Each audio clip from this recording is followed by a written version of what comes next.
खबर शामिल करते हैं लाहौर से। सीनियर सहाफी रियाज भट्टी अचानक हरकत कलब बंद होने की वजह से इंतकाल कर गए। उनकी नमाज जनाजा नंगल शरीफ के मकामी कब्रिस्तान में अदा कर दी गई। नमाज जनाजा में अहले इलाका, सियासी व समाजी अजीजोकार और कसीर तादाद में सहाफियों की शिरकत। नमाज जनाजा में तमाम अफराद की आंख अश्क के बार थी। अहले फैमिली गम से निढाल। सहाफी बरादरी ने अहले खाना को कहा कि रियाज भट्टी मरहूम हमारा बहुत ही प्यारा भाई था, हम आपके गम में बराबर के शरीक हैं। और मजीद सहाफियों का कहना था कि आज हम एक अच्छे दोस्त से और अच्छे सहाफी भाई से मरहूम हो गए हैं।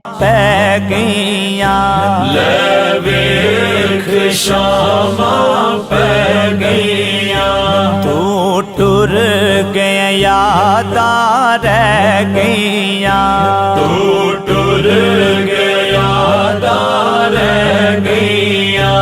डाडियां तकदीरा ले गईया,